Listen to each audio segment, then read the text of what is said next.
Bonjour, bienvenue à tous dans ce magazine de la MSA où l'on va faire un appel aujourd'hui, appel à tous ceux qui recherchent du travail ou qui ont envie de changer de travail, d'environnement, de cadre de vie. Eh bien, l'agriculture embauche, elle manque de bras terriblement, que ce soit de manière saisonnière ou de manière permanente. Les agriculteurs se mobilisent aujourd'hui pour attirer des candidats avec à la clé de meilleures conditions de travail, de meilleures conditions d'intégration, de formation. Et beaucoup d'initiatives, vous allez le voir, qui se multiplient sur les territoires. Et si vous êtes vous-même agriculteur, exploitant agricole, eh bien cette émission, elle est aussi faite pour vous, puisqu'on va y évoquer entre autres ce qui se passe en Champagne. Qui dit Champagne dit vin dit vendangeur. Et depuis quelques années, eh bien, ces vendangeurs manquent à l'appel. Alors les viticulteurs travaillent aujourd'hui à l'élaboration d'une charte de bons engagements vis-à-vis des saisonniers. C'est ce que l'on va voir aujourd'hui avec Pierre Dumont. Bonjour. Bonjour. Vous êtes viticulteur en Champagne et de l'UMSA également, MSA Sud Champagne.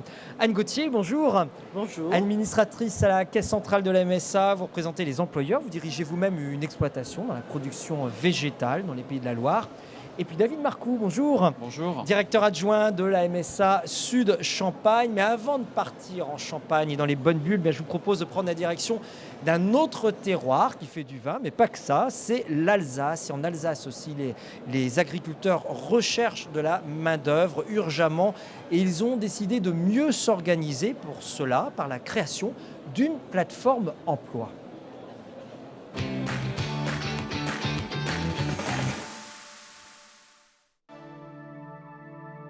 Le Bas-Rhin, c'est des exploitations de taille moyenne, plutôt petites, avec souvent des ateliers de diversification, y compris dans les fruits et légumes. Et toutes ces productions sont toutes sujettes à main-d'œuvre saisonnière. En discutant évidemment avec mes collègues agriculteurs, on se rend compte qu'il y a un gros problème de recrutement tout d'abord. Souvent, il y a des structures qui réduisent la voilure, aussi bien en production qu'en projet, parce qu'ils sont en manque de main-d'œuvre et parce qu'ils ont peur de ne pas en trouver. Il faut qu'on se réunisse, toutes les organisations professionnelles agricoles du Bas-Rhin, pour mettre nos forces en commun et créer un outil en place qui permette de pallier à cette problématique de recrutement. Et également tout le côté administratif qui est lié à ce problème de l'embauche, quoi. En partenariat avec la Caisse centrale et la MSA d'Alsace, on a pu faire appel à un cabinet extérieur. Enfin, voilà, il y avait toute une série de questions qui ont visé l'ensemble des employeurs du Bas-Rhin. Et ça nous a permis de nous rendre compte qu'il y avait des gens qui se projetaient à très court terme en disant voilà, nous on a besoin d'un CDI dans 6 mois. Et puis d'autres venaient avec d'autres questions du type embaucher ça me fait peur, je n'ai pas de salarié aujourd'hui, juridiquement c'est quelque chose qui m'inquiète, comment je peux me protéger, est-ce que vous pouvez m'aider, voilà.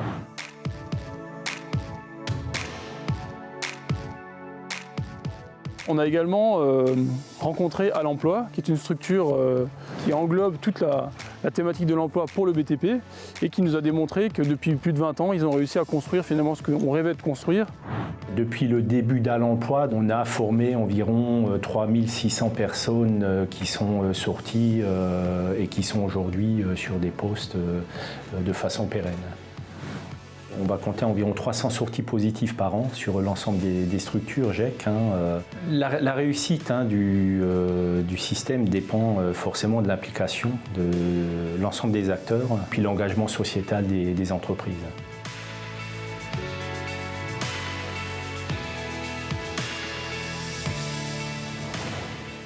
On a aussi des partenaires politiques aujourd'hui qui s'y mettent, entre autres le conseil départemental, autant les jeunes agriculteurs avec le service de remplacement, autant nous et le DSEA, autant la MSA, la Chambre d'agriculture, le CFG. On était tous autour de cette table. L'année prochaine, c'est la création d'un GEC, donc un groupement employeur d'insertion et de qualification, qui permettra à la fois d'insérer des personnes peut-être éloignées de l'emploi, mais pas que, aussi de recruter simplement des futurs salariés pour cette structure. Et peut-être aussi d'attirer de nouveaux profils. C'est aussi le rôle de cette plateforme, qu'on puisse dispatcher du personnel entre diverses productions et diverses demandes, histoire d'occuper tout l'emploi du temps sur l'année. L'autre aspect, c'est qu'on va accompagner les exploitants, non pas seulement sur entre guillemets, le recrutement de main-d'œuvre, mais aussi peut-être sur l'aspect juridique, sur la partie administrative, qui souvent inquiète aussi un futur employeur. Et c'est de proposer aux exploitants un service clé en main. c'est demain d'avoir un numéro, un endroit où l'exploitant il aura toutes les réponses à ces questionnements, quoi. Tout le monde a quand même voulu avancer sur ce dossier-là et bon, j'ai bon espoir que ça fera quelque chose de beau et que l'agriculture en a besoin. On voulait vraiment créer quelque chose de neuf, mais tous ensemble. Et on a eu toujours un objectif, un seul, c'est de trouver des solutions pour nos agriculteurs en termes d'emploi, pour qu'ils puissent développer des projets, pour qu'ils puissent asseoir leur activité en place. Donc il faut qu'on accompagne tout ça vers le haut.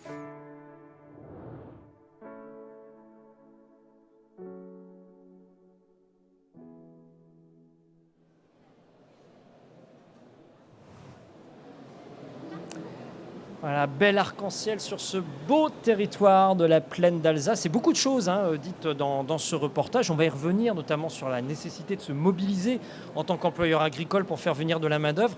Mais on voit Anne Gauthier, il nous le disait, la main-d'œuvre saisonnière manque.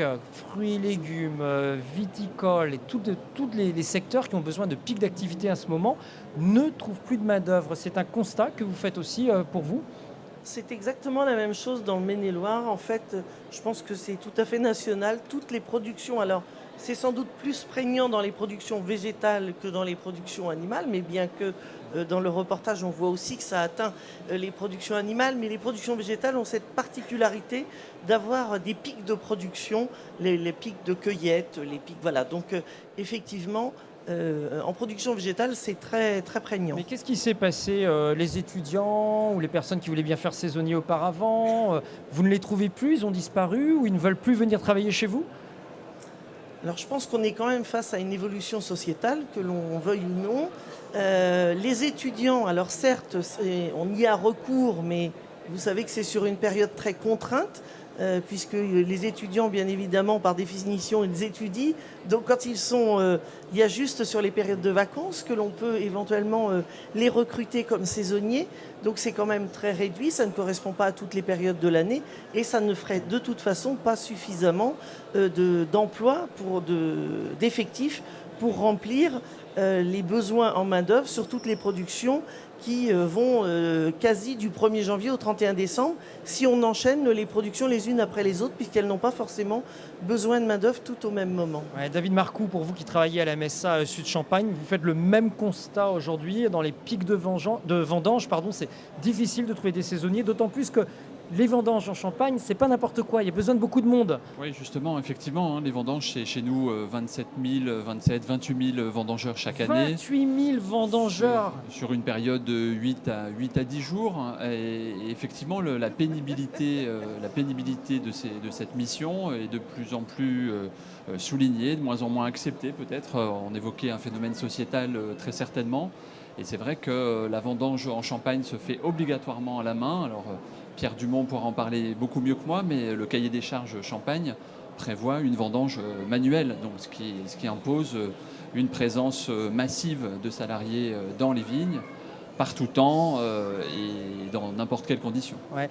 Pierre Dumont, qu'est-ce qui s'est passé, pas forcément d'ailleurs pour vous, mais l'ensemble de vos collègues vignerons en Champagne, pour que, en, je ne sais pas, peut-être une dizaine d'années, la situation se soit dégradée et que vous ayez à ce point du mal à recruter ou à embaucher ?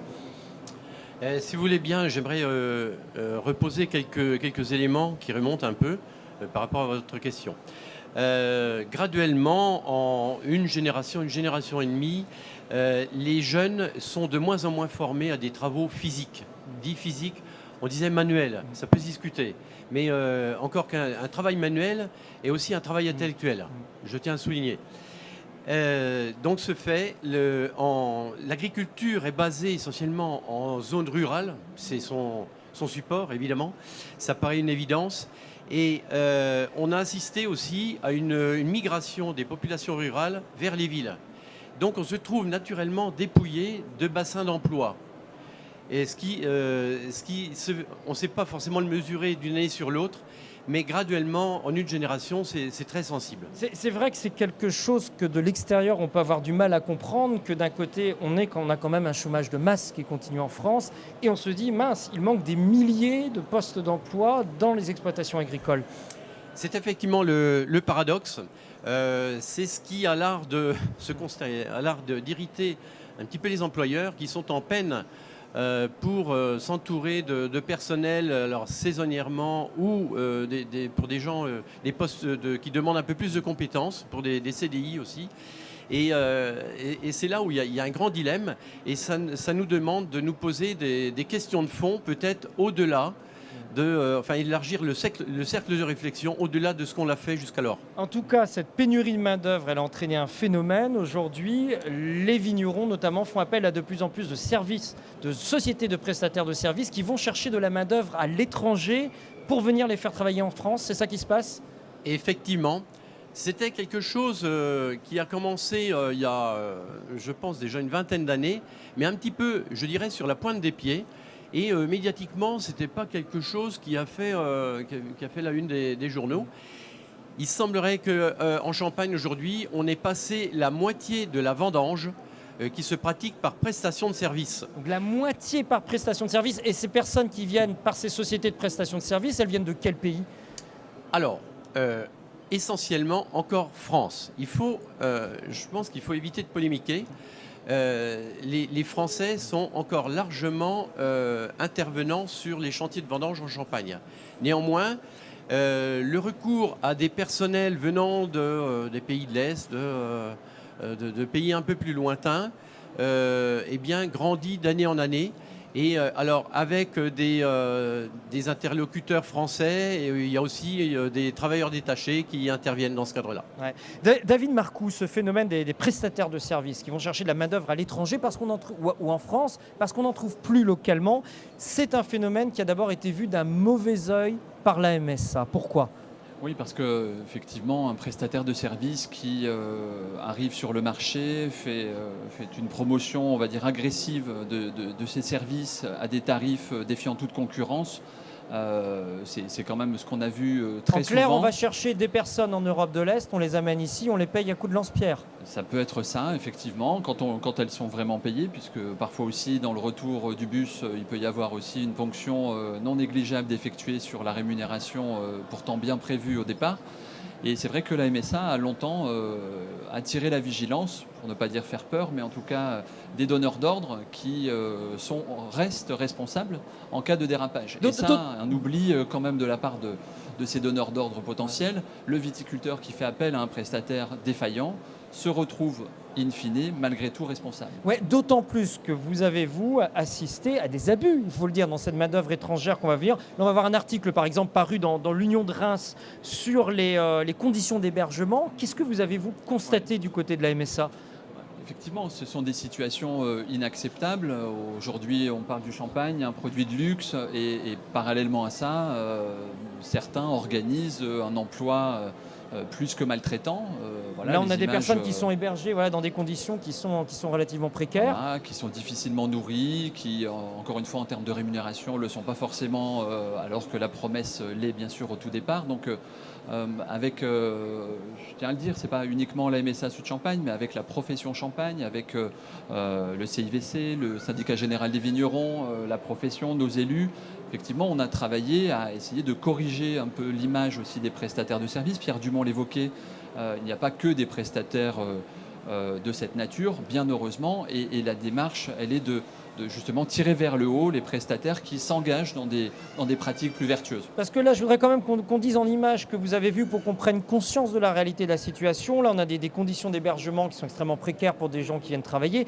Même rien que vous, ou vos inspecteurs de la MSA, parce que c'est aussi leur travail, en allant dans certaines exploitations, en allant dans les bords des routes, les bords des vignes, qu'est-ce que vous avez vu ? Il y a des campements sauvages, des personnes qui dorment dans des voitures et des conditions sanitaires déplorables qui d'ailleurs parfois peuvent poser des questions de cohabitation avec la population locale. Et c'est vrai que l'idée d'encadrer, en tout cas d'éradiquer des situations comme celle-là, c'est ce qui a motivé la profession et sur une problématique, encore une fois, très prégnante chez nous avec un afflux massif sur une courte période, même si on travaille déjà aussi à développer aussi cette approche avant la vendange, le palissage pour ne pas le citer, mais aussi sur d'autres types de cultures, puisque ça peut concerner effectivement d'autres territoires. À Anne Gauthier, c'est aussi quelque chose où vous avez vu des abus, notamment avec des travailleurs qui viennent de l'Est, et où vous vous demandez si on est sur des personnes qui sont légalement arrivées en France pour travailler. Qu'est-ce que vous avez constaté, par exemple, dans vos caisses de la MSA, vous ? Alors nous, on a eu sur le département beaucoup de personnes. Alors les arboriculteurs, traditionnellement, faisaient plutôt venir des Polonais, les maraîchers plutôt des Roumains. Alors je suppose qu'au départ, il y a une organisation qui fait qu'ils arrivent plus d'un pays ou que de l'autre. Et puis à un moment donné, on a trouvé qu'on avait beaucoup de Roumains. Mais quand ils arrivaient dans la caisse, parce qu'ils peuvent arriver dans un premier temps via un prestataire de service. Et puis au bout de 2 ou 3 années où ils reviennent avec ce prestataire, ils finissent par être embauchés directement par les employeurs et deviennent des ressortissants directs du régime agricole. Parce que sinon, les prestataires étrangers échappent aussi au régime agricole et c'est un peu embêtant en termes de droits pour les ressortissants. Et on a vu arriver un afflux de certaines nationalités qui venaient dans nos caisses accompagnés d'un interprète. Et cet interprète, en fait, activait toujours les mêmes types d'allocations, ce qui a fini par interpeller nos agents d'accueil. Et donc, on a mené une expérience en faisant venir directement un interprète de la langue. On avait mis des rendez-vous.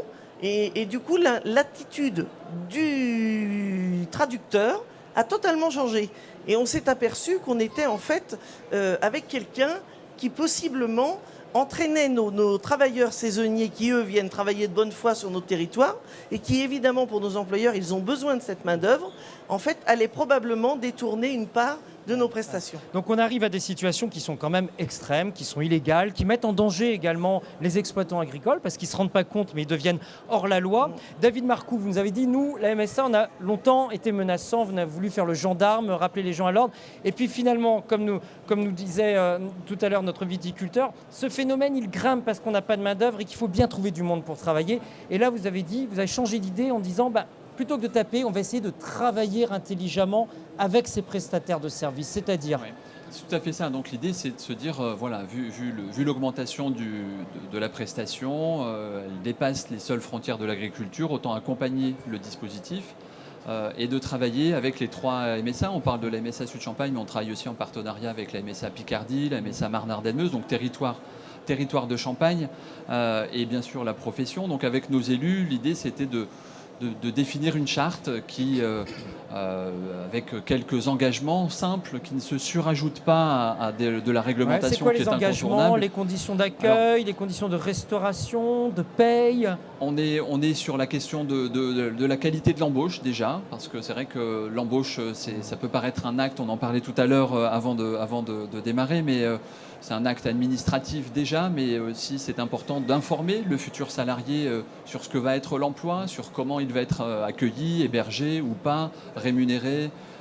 Et donc l'idée de cette charte, c'est sur des items assez simples, assez classiques, assez réglementaires, d'avoir un petit supplément d'âme où justement de manière vertueuse on tire vers le haut des pratiques qu'on a pu déjà constater, Pierre Dumont le citait, tous les prestataires ne sont pas des marchands de sommeil ou exploitent les salariés. On a des prestataires petits et gros qui ont ces valeurs-là chevillées au corps et c'est justement de donner de l'information, d'avoir un traducteur, parce qu'en cas d'accident dans les rangs de vignes, vous arrivez à l'hôpital et à l'hôpital on ne parle pas forcément polonais ou roumain, donc l'important c'est aussi d'avoir la possibilité de solutionner ces questions-là au plus vite. Pierre Dumont, comment on réagit les viticulteurs, comment réagit la profession lorsqu'on dit on va essayer de monter une charte avec des meilleures conditions déjà donc d'hébergement, d'accès, de contrat de travail, de sécurité, de langue, ce qui va aussi entraîner quelque part un surcoût aussi de cette prestation de service? Alors, plutôt qu'une réaction des viticulteurs, je dirais tout d'abord, c'est peut-être une réaction d'un groupe au sein de la MSA Sud-Champagne, un groupe de professionnels, et qui, en réflexion avec les cadres de direction, avec des gens compétents, des techniciens, On s'est dit un petit peu, il faut qu'on essaie d'aller vers quelque chose de vertueux. Parce qu'on parle de règles, de répression, de contrôle, des choses lourdes, et qui sont parfois jusqu'à mal vécues par les employeurs eux-mêmes, et du coup qui baissent les bras et jettent l'éponge et vont vers la prestation en se disant, avec un prestataire de service, je m'écarte de toutes les problématiques d'employeurs. Alors ça, c'est une chose. On a réfléchi un petit peu sur ce côté vertueux déjà. Et puis, vous citiez tout à l'heure un événement plutôt malheureux, au moins médiatiquement et sinon humainement. Quelque part, on se dit, on ne peut pas cautionner de tels faits.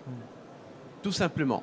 Et je crois que c'est en réaction à une accumulation d'observations où on s'est mis un peu dans une mise en marche pour essayer d'imaginer quelque chose qui rassemble, eh bien, parce que les cas qui raccrochent, les cas qui génèrent des dysfonctionnements sont finalement très minoritaires.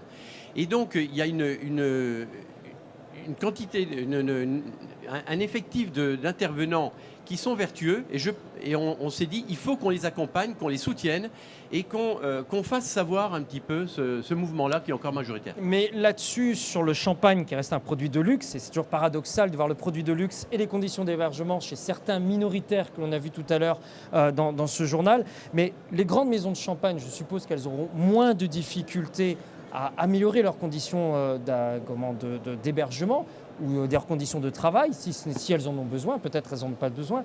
Les plus petits, c'est toujours la même chose, ce sont sur les plus faibles que l'effort risque d'être le plus compliqué à faire. Lorsque vous prenez de la main-d'œuvre étrangère à un coût moindre que de la main-d'œuvre française, et tout d'un coup on vous demande de monter votre coût de main-d'œuvre, monter votre condition d'hébergement, avoir des interprètes ou autres, des conditions de travail qui soient meilleures, vous avez un surcoût qui peut faire peur.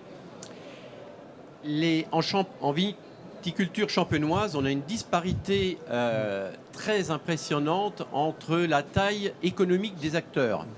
Un viticulteur peut porter d'une dizaine d'arts, et puis jusqu'au plus important, jusqu'à des centaines d'hectares. Alors déjà, ce sont des mondes avec des approches de gestion complètement différents, hein. Mais c'est un état de fait. Je crois qu'il faut éviter de tomber dans la généralisation systématique, dire celui-là a plus de chances que celui-là en a moins. Il y a tous les cas de figure. Il y a chez les petits acteurs, enfin petits en termes économiques, hein, on s'entend, hein, il y a aussi des gens qui savent naturellement accueillir, qui vont réunir quelques copains, faire leur vendange, ça se passe très bien, tout est fait, les déclarations sont faites, ça ne pose jamais de problème.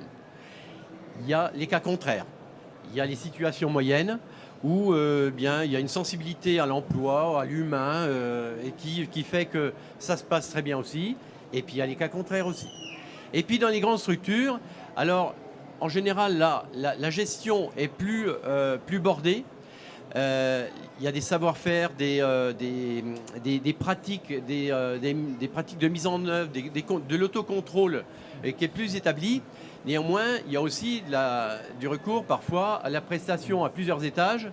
Et le cas, ça peut complexifier le système et il peut y avoir aussi, passez-moi l'expression, des trous dans la raquette. David Marcoux, cette charte de bonne pratique, elle en est où? Quand est-ce qu'elle sera effective? Est-ce qu'elle sera obligatoire? Est-ce que ce sera un label dont pourront se prévaloir certains vignerons? Alors, on est encore en phase de travail avec nos partenaires que je citais, les 3 MSA, bien sûr la profession, le CIVC, le SGV, l'État, hein, j'ai oublié de le citer tout à l'heure, mais que ce soit les préfectures, les services de la Directe sont aussi évidemment sensibles à la problématique. Donc, on est encore en phase de calage du contenu de cette charte et surtout de la méthodologie d'entrée et de sortie de la charte, puisque une charte n'est valable que si on lui confère le sérieux nécessaire et la crédibilité nécessaire pour qu'elle puisse être mise en valeur. Donc, c'est pour quand du coup? Alors, on espère finaliser une nouvelle expérimentation en 2020, ensuite pour envisager une généralisation. Alors, le terme de labellisation, c'est important peut-être d'y revenir, hein, surtout en Champagne, il existe des tas de labels, de certifications. Là, l'idée, c'est d'avoir, pour l'instant en tout cas, une démarche d'engagement de la part du prestataire. Donc on reste sur une dynamique de charte et pas de label qui impose très certainement des coûts. Pour entrer, pour bénéficier d'un label, il faut le financer, des systèmes un peu plus lourds. Vous l'avez cité tout à l'heure, c'est vrai que ce qu'on cherche, c'est aussi une charte qui soit adaptée à tous, aux très grandes structures comme aux plus petites, et donc n'exclure personne. Pardon. Et si cette charte est un succès, je suppose qu'elle pourrait être étendue derrière aux autres entreprises viticoles un peu partout en France, alors voire on l'espère. autres que viticoles. On l'espère. J'ai déjà eu quelques collègues du réseau de la MSA qui ont entendu parler de cette charte. On a eu l'occasion de la présenter à plusieurs reprises déjà et qui sont intéressés pour la récupérer et la tester, l'expérimenter sur leur territoire avec leurs partenaires, avec leurs filières bien particulières. Alors, comment attirer de nouvelles personnes vers l'agriculture? Une charte avec des meilleures conditions d'hébergement, des conditions de travail, c'est une réponse, mais ce n'est pas la seule. Il y en a d'autres. Les agriculteurs, en ce moment, je vous dis, se bougent beaucoup pour imaginer d'autres systèmes pour attirer des bras vers l'agriculture. Je vous propose à nouveau de repartir vers l'Alsace, vers une autre structure qui est soutenue par la MSA. Elle s'appelle Germa. Et vous allez voir, elle permet d'accueillir plus facilement et d'intégrer plus facilement de nouveaux travailleurs agricoles.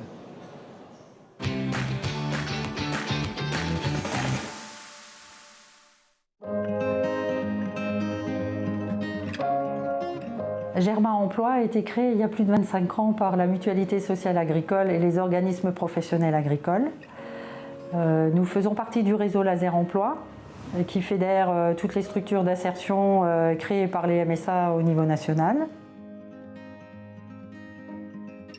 Donc Germa a été créé pour répondre à un besoin de main-d'œuvre. Nous avons un objectif, le recrutement et la mise à disposition de salariés auprès d'entreprises, avec une relation commerciale avec ces entreprises clientes. Nous œuvrons dans le champ de l'insertion par l'activité économique. Ça consiste à intégrer des personnes qui sont éloignées du monde du travail, de les remettre dans le bain.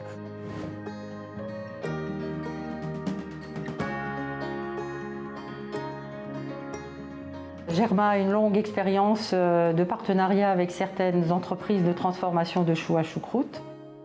Dans un cadre de développement, on va dire, social et environnemental local, la volonté c'était de tisser un partenariat avec Germa qui, à l'inverse d'autres agences d'intérim, est rentré un peu plus dans le détail quant à un programme de formation. Nous avons également comme objectif de former nos salariés et de les faire monter en compétences. On a tissé un partenariat avec Germa de par la volonté de monter un vrai programme pour former des gens à notre métier, alors à l'hygiène en général, mais à notre métier aussi, à nos contraintes quant à une partie sur la partie agricole, la transformation, l'hygiène, les différents postes de travail. Nous avions 7 salariés, stagiaires. Avec Germa, j'ai eu une belle formation à l'école d'agriculture à Aubernais, comme transformateur de choux en choucroute. Et puis aussi, on a fait aussi la formation comme sauveteur du secourisme. Moi, les formations, les choucroutes, avec les sécurités, les gants, les chaussées, les pantalons. Après fini les formations, les stages. Après les stages, travail, bien les métiers, les agriculteurs. Souvent, effectivement, il y a des échanges entre les salariés et Germa, mais aussi entre nous et Germa pour faire un point d'étape, pour voir effectivement ce qui va pas, s'il y a des adaptations à faire pour pérenniser les emplois. Avec Germa, l'accompagnement a été vraiment super parce qu'ils étaient toujours auprès de nous. Et tout ce qu'on avait besoin, Germa nous les apportait. Je disais que je suis vraiment content de la formation et le travail que j'ai fait ici chez Monsieur Lepic. Avec cette formation, Germa a montré aussi sa capacité d'innovation. Oui, le bilan est plutôt positif et puis on va essayer bien sûr de le pérenniser et puis de le faire encore plus fructifier. On est au début d'une démarche. On a des personnes qui sont restées suite à la formation. Il faut qu'on continue à avoir cette proximité avec l'équipe locale. Je pense que si on part sur un nouveau partenariat avec ces entreprises-là, il va falloir qu'on travaille aussi les questions d'intégration. Oui, il faudra trouver d'autres solutions, à la fois l'hébergement, les conditions de travail, tous ces accompagnements directs ou indirects qui donnent envie à des hommes et des femmes de revenir travailler chez nous.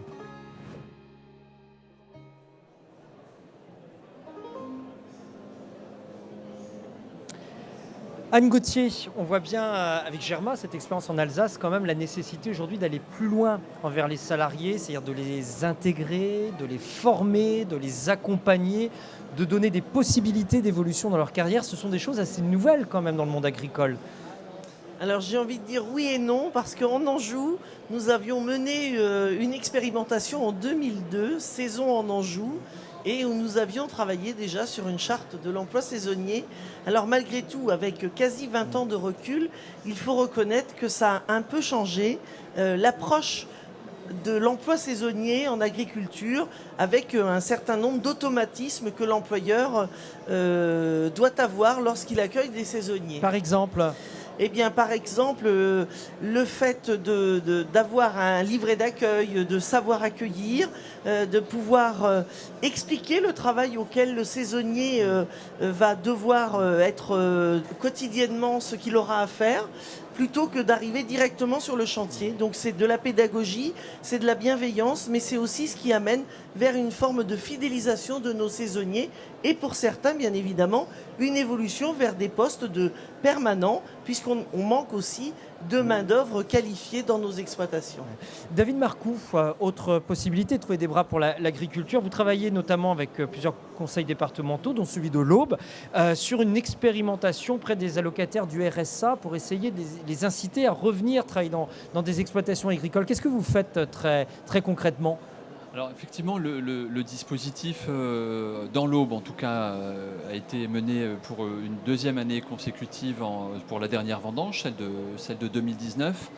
L'idée, puisque le RSA, vous le savez, est financé par le conseil départemental, l'impulsion vient d'ailleurs de lui, l'idée c'est de permettre la neutralisation des revenus perçus pendant la vendange dans le calcul du RSA. Donc c'est vrai que concrètement pour la MSA, quand on exploite le dossier, les fameuses déclarations trimestrielles de RSA, il s'agit de neutraliser les revenus, faire comme si la personne ne l'avait pas perçu. Comme si la personne n'avait pas gagné d'argent, voilà. Effectivement, pour ne pas qu'elle perde des aides derrière. Voilà. Et donc pour l'inciter à se rapprocher de l'emploi, parce que souvent on s'est aperçu que derrière se décline une diminution de l'aide au logement. Alors parfois ça n'est qu'une perception, c'est pas toujours vrai, mais en tout cas dans certaines situations c'est le cas.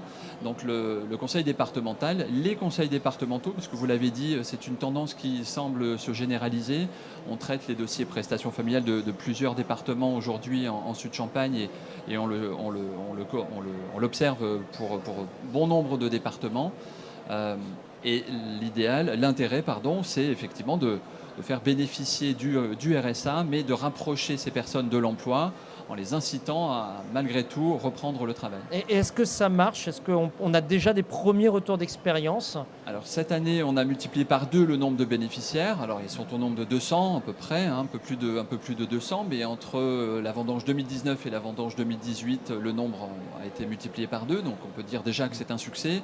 Il reste encore à travailler le fond et à prolonger cette tendance. C'est quelque chose qui prend du temps. Les personnes ont encore un peu peur, pour celles qui sont le plus éloignées de l'emploi, des conséquences, de l'impact. Cette année, on a, avec Pôle emploi, avec la CAF, avec bien sûr les services du conseil départemental, travaillé une stratégie de communication plus incisive, plus percutante pour véritablement dédramatiser et rassurer les bénéficiaires potentiels. Ouais. Pierre Dumont, c'est quelque chose, j'ai envie de dire, c'est quand même une petite nouveauté ce que l'on voyait dans ce reportage sur Germa, de dire on doit intégrer, on doit former, on doit proposer des plans de carrière, on doit accompagner nos salariés tout au long de la carrière. J'ai presque envie de dire, on doit aussi accompagner l'entrepreneur, on doit accompagner l'employeur aussi dans son management. C'est quelque chose que vous sentez venir de plus en plus important depuis quelques années ? Effectivement, je crois que c'est un aspect fondamental, prépondérant. la notion d'accueil d'une personne. On n'est pas dans le machinisme, on n'est pas dans le virtuel, on est dans le réel, on est dans l'humain. Et je pense qu'il faut qu'on en prenne amplement la dimension. Je me pose la question si ce sont des sujets qui sont suffisamment abordés dans les phases de formation des jeunes qui devront être encadrants, chefs d'exploitation, chefs d'entreprise et managers. Souvent, la partie management, on dit qu'elle s'apprend sur le tas, mais on ne la voit pas à l'école. Je reste convaincu qu'il y a peut-être des éléments fondamentaux qui pourraient être insufflés à ce moment-là. Alors effectivement, il y a aussi des personnes qui ont le ça du dans contact, ouais. Voilà, qui l'ont naturellement, plus ou moins naturellement. Ben, quand on ne l'a pas, il faut peut-être aller chercher ailleurs. Donc ça veut dire aussi que demain, on va peut-être devoir accompagner les employeurs vers ces notions de management, les soutenir aussi dans tout ce qui est réglementation du travail, peut-être plus intensément que ce que l'on faisait aujourd'hui. Le métier d'employeur se complexifie, c'est un métier dans un autre. Dans une grande entreprise, il y a des spécialistes, il y a des RH, il y a tout un service, des gens compétents sur le domaine de l'emploi, de l'accompagnement. Alors, tant dans le management que dans le juridique, tous les aspects que revêt l'emploi. Effectivement, c'est la difficulté au niveau ce que j'appelle moi une TTPE, une très très petite entreprise, à moins de 5 équivalents temps plein, parce qu'il faut tout faire. Alors, le chef d'entreprise doit tout faire, et puis... Il est censé tout savoir aussi. Hein. Évidemment, ça va de soi. Et donc, on demande aussi à un métier ou un niveau de métier équivalent pour des collaborateurs, peut-être un peu plus de polyvalence en général, parce que la taille de la structure fait qu'il n'y a peut-être pas pour occuper un poste de spécialiste. Et du coup, eh bien, c'est presque une gymnastique en permanence qu'il faut opérer, tant de la part de l'employeur que de l'employé.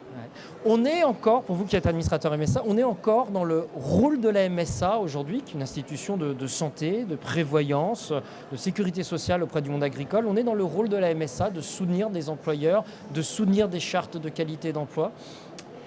Alors, on est peut-être un petit peu en bordure des compétences de base, notamment par rapport au premier pilier, hein, donc le côté perception des cotisations et services de prestations légales.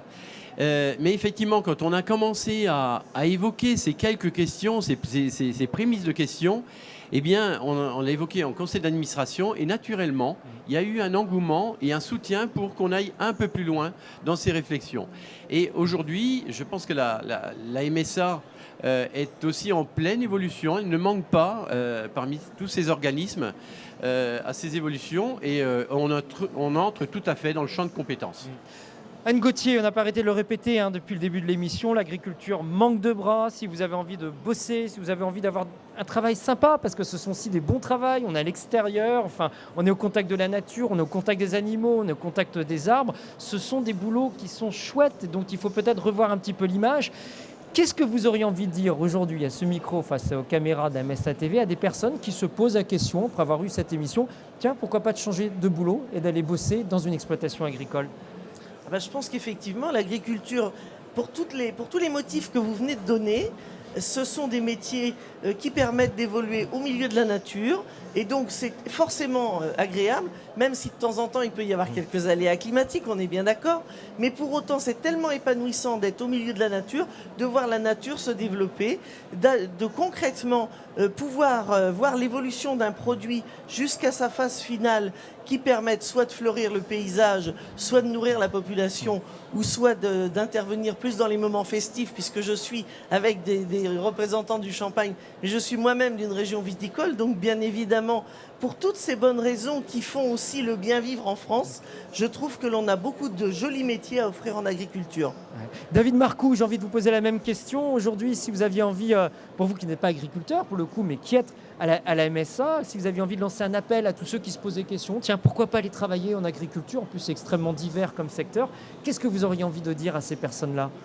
Mais je pense que ce qui est important, c'est de connaître les métiers de l'agriculture et donc de rencontrer ceux qui l'animent au quotidien. Et c'est vrai que nous, on a la chance, en travaillant à la MSA, de rencontrer, de travailler de partager la passion qu'ont aujourd'hui des viticulteurs, mais il y a plein d'autres métiers qui vous donnent envie effectivement de les rejoindre sur leur passion, sur la qualité de ce qu'ils recherchent, y compris sur notre sujet, les valeurs qu'ils portent aussi et qui coïncident avec celles de la MSA. Alors, on retiendra un métier de passion, métier de valeur. Allez, je pose la dernière question, la même, à Pierre Dumont, qui est dans ce produit qui quand même nous fait tous rêver, qui est le champagne.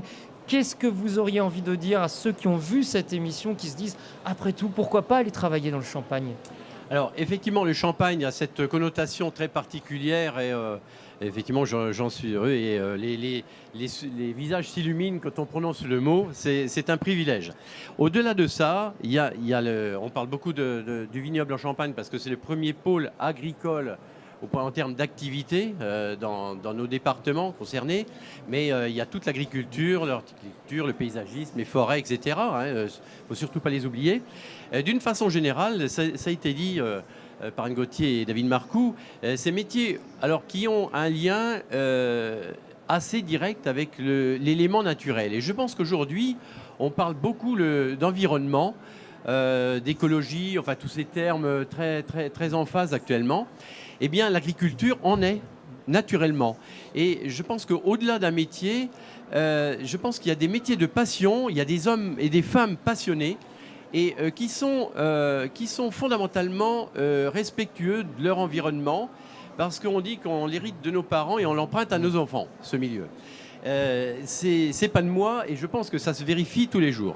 Alors je suis quelqu'un de résolument optimiste et je suis convaincu que de l'agriculture naîtront de nouvelles évocations, mais filières, peut-être même production à connotation presque aujourd'hui industrielle, mais qui généreront de nouveaux métiers et finalement on peut aussi exprimer pleinement sa passion dans l'agriculture. Ouais, 2 mots maîtres dans ce que vous nous dites, la passion de première chose et l'aventure aussi, le fait de participer à une aventure collective pour la planète. Merci à tous les 3 d'être venus sur ce plateau évoquer effectivement non seulement cet appel à tous les gens qui veulent bosser en agriculture, mais aussi cette amélioration des conditions de travail et d'accueil des uns et des autres. On attend avec impatience la signature de cette première grande charte et bravo à la MSA Sud Champagne justement pour l'initiative que vous avez lancée en la matière. Vous êtes pionniers dans ce domaine. Merci à tous les 3 et à bientôt, toujours sur le plateau de MSA TV.